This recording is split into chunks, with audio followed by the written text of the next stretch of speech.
বিগত সরকার দেশের শিক্ষা ব্যবস্থাকে ধ্বংসের দ্বারপ্রান্তে এবং খাদের কিনারায় দাঁড় করিয়ে গিয়েছিল বলে মন্তব্য করেছেন নরসিংদী ১ আসনের সংসদ সদস্য খায়রুল কবির খোকন। বৃহস্পতিবার বিকেলে নরসিংদীর মাধবদী থানা কিন্ডারগার্টেন অ্যাসোসিয়েশন কর্তৃক বেসরকারি বৃত্তি প্রদান অনুষ্ঠানে তিনি এসব কথা বলেন। খায়রুল কবির খোকন বলেন, ভঙ্গুর শিক্ষা ব্যবস্থাকে ঢেলে সাজাতে নতুন উদ্যোগে কাজ করছে বিএনপি। মাধবদী থানা কিন্ডারগার্টেন অ্যাসোসিয়েশনের সভাপতি ইঞ্জিনিয়ার মোহাম্মদ মফিজুল ইসলাম সহ অন্যান্যরা এ সময় উপস্থিত ছিলেন।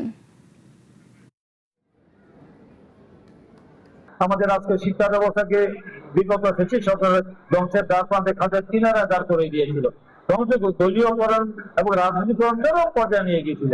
আমরা শিক্ষা ব্যবস্থাকে সার্বজনীন করার জন্য, জেলে সাজানোর জন্য ব্যাপক কর্মসূচি নিয়ে আছে।